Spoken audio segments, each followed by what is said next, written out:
Working in the animation industry is way more chaotic than you realize. And as a professional artist, I should know. Between crazy deadlines and technical problems, and even just dealing with people, the creative process can be messy, and as a result, things get interesting. In this video, I wanted to share some of the most viral, funniest, inspirational, and just interesting stories that I've shared in the last few weeks. So sit back and enjoy, and let me know which one is your favorite. Before we jump in, I launched an Animation Hustle Discord, links below. Let's get into it. Disney animation has a huge problem. I'm not talking about sequels or box office flops. The real problem is Disney animators can't stop drawing handsome men. It's crazy. The good guys are hot. The bad guys are hot. Even the animals are hot, apparently. It turns out Disney animators have a secret method to making sure their leading men are as handsome as possible. Let me explain. So there are two ways they designed them. Sometimes an animator combines a bunch of handsome men together, like with Aladdin. Tom Cruise was a big influence on Aladdin. He has that little devilish grin, and also he had to be the handsome, heroic character, so I based him a lot on myself. Other times they have a more collaborative approach. Back in the day, a bunch of women at Disney were called into a meeting to help decide what the new prince should look like. After hours of heated debate, they finally came together to perfect the design of Flynn from Tangled.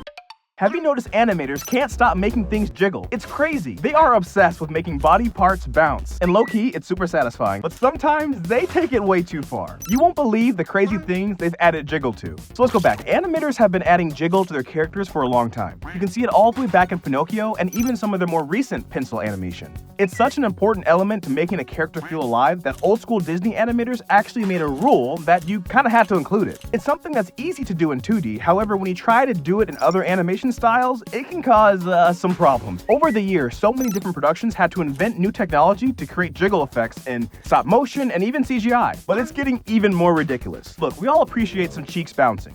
Muscles too, sure. But check this out, they add jiggle to things you wouldn't expect. Pixar had jiggly bones. That's not even the craziest jiggle I've seen.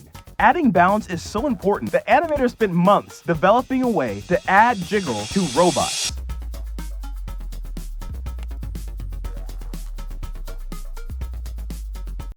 This is every animator's worst nightmare. One embarrassingly bad drawing of Bart Simpson has been haunting this animator for decades. He got roasted by the entire animation industry, and when the creator of The Simpsons found out, his reaction was hilarious. This is Tom Warburton, and low-key, he's an animation legend. Do you remember this show? Well, he created it and worked on a bunch of other hit shows. So before his success, he was struggling to find a job. Relatable. But when he got a chance to interview for The Simpsons, things went wrong. And I was never a great artist. They asked him to simply draw Bart playing video games, and the results were, not great. He didn't get the job, but it gets way, way worse. So in every show, animators get guides that explain how to draw the characters. Years later, Warburton was mortified when he discovered his Bart Simpson drawing was secretly used as an example how not to draw the characters. He was so embarrassed he never mentioned it to anyone, until he met Matt Groening. And Groening's response was hilarious. He said, well, if it makes you feel any better, I can't draw the characters either. Did you know the director of Shrek begged DreamWorks to fire him halfway through making the first movie? I couldn't quit, but I asked to be fired. Shrek was amazing, but making it was an absolute struggle. So real quick, this is Andrew Adamson. He directed Shrek, and even though it was a huge hit, he didn't want to work on it. I actually turned it down for about 6 months because I didn't want to direct animation. Remember this, it'll be important later. As production started, 3 major problems came up. First, they had problems with the script. Second, the tragic death of their lead actor made things worse. We've been working on it for a long time with the actor Chris Farley, and he unfortunately passed away. But the third problem came from Adamson himself. I wanted to make an animated movie that felt like a live-action film, because really I wanted to make a live-action film. We were breaking a lot of the rules of animation. We used music differently. Humor was a little bit more edgy. All of those things were kind of new, so for a long time the studio didn't understand what we were doing. Halfway through Shrek, it was after Chris had died, before Mike had come on, we were having trouble figuring out what the story was. The studio didn't understand what we were doing. We were getting frustrated. I couldn't quit, but I said, could you please fire me? And they didn't. Animators are obsessed with making you cry, and it should be illegal. Think about it. In animated movies, toys have made us cry, lions have made us cry, even emotions have made us cry. Twice. It's a problem. This Pixar director admitted that he loves leaving us emotionally wrecked. I always take it as the greatest compliment when people tell me, I cried when I saw that. But you never knew that making these scenes has a surprising effect on the people who make them. So animated movies make you feel so much. Maybe it's amazement, surprise, or hunger. But those tear-jerking scenes are the hardest ones to get right. Animators pour their soul into getting the emotion across in these characters. Moments like this, I'm lost. this, Take her to the moon for me. and this, Singing Kill My Grandma. maybe not that, leave us in shambles. But for the artists who work on it, they actually get numb to it. The tricky part of this stuff is you're seeing this thing over and over and over. That's a 3-year process, and so the effect starts to wear off a little. Do you remember when DreamWorks invented a new animation style? Because back in the day, CGI animation was a struggle. It's not like now, where everything they make looks amazing. Yes, even this, I don't care what anyone says, the animation was dope. With early CGI, water, hair, and even people were constantly messing up. So DreamWorks developed tons of new technology to make their movies as realistic as possible. And it was working, until they ran into a huge problem. They had to make a movie that wasn't realistic at all. They wanted to do something like this, but in CGI. But making cartoony animation was not possible. Back in that day, with 3D character, if we squashed and stretched and pulled those characters around, then it would look really weird, like their bones were breaking. So it was a disaster. But their solution was to break all the rules and invent a groundbreaking new animation system. But we had no idea, really, if it was going to work or not. And really what they came up with was a series of rubber bands so that they can squash and stretch in all kinds of crazy ways, and it doesn't break the rig. But the best part is someone invented a new technology to move the characters' tongues, which allowed them to do stuff like this.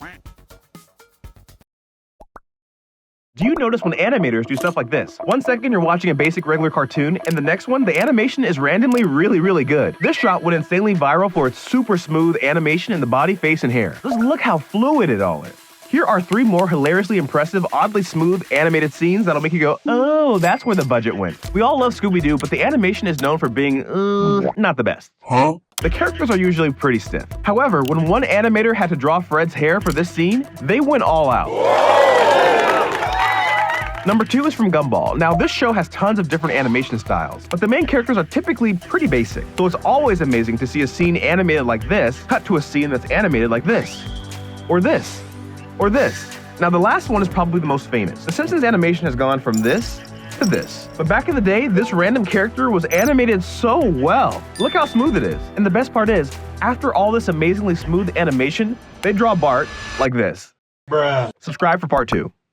Working at Pixar was an absolute nightmare. I couldn't take being tortured like that. The behind-the-scenes struggles got so bad, this legendary animator left the studio and disappeared from the industry for 10 years. I kind of just sort of stepped away. It was one of the worst days of my life. Okay, so let's go back. This dude is Henry Selick. He directed this and other stop-motion bangers. But after the massive success of Coraline, Pixar agreed to make his next project. But they had one rule. The deal was if I could make this film for this much money, they'd support it artistically. The movie could have been great. The idea was awesome. It was called The Shadow King, a kid with the longest fingers in the world. He's taught to make hand shadows, and he can bring them to life. But during production, he got to see that working for Pixar wasn't what he thought. John Lasseter, who was in charge, he kept asking for change after change after change, to the point where the budget was going to creep up and go beyond what we'd agreed, and they shut it down. But the story gets even crazier from there. Years later, after the management at Pixar changed, something unexpected happened. That's a film that I might pick up again, because I got the rights back from Disney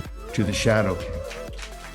Disney's last hand-drawn movie was way weirder than you realize. At one point, they took it too far and created some hilariously inappropriate animation that Disney would never approve. Tony animated this close-up of Pooh, but he made his head, and it was funny as heck. Let's go back. Winnie the Pooh came out in 2011, and some of the best animators were working on it. And they had one goal, to take the characters in a new direction. At first glance, it looks like a normal Winnie the Pooh movie. They wanted to use sketchier lines like in the classic Winnie the Pooh cartoons. But the animators were given the freedom to go crazy, and the characters were more expressive than ever. None of this compares to the hilariously weird animation that Disney didn't let get released. I'll let the animators explain. Can I bring up a scene actually that Tony animated? It was funny as heck. I really liked it. Tony animated this close-up of Pooh when he says, a good friend. Pooh's head turns around. Like, what friend are you talking about? But he made his head turn 360 degrees because he was like a stuffed bear. They thought he was a possessed bear. The Exorcist did. What I like to do is try to do something surprising. Do you notice when animators do stuff like this? They sneak these funny drawings in and you hardly ever realize. It's hilarious, but doing this actually caused controversy behind the scenes. They were always critical. Pausing animation to find funny drawings is always entertaining. 1 second, you're watching a serious character. The next is this. But when older animators noticed this happening, they weren't happy. Well, we wouldn't have done it that way. Back in the day when the younger Disney animators started doing this, it absolutely shocked the older animators. It's not just funny faces either. I'll let Disney legend Glenn Keane explain. after Little Mermaid. I said, so, what did you think? And Ollie said, there was times there where she just was not very appealing. There was some pretty ugly expression. And I realized, yeah, anytime we had a choice between pretty or real, we always chose real. Ariel was a real teenage girl with frustrations and anger and all those kinds of things. They were animating in a different era with a different taste. Ariel was much more in my time.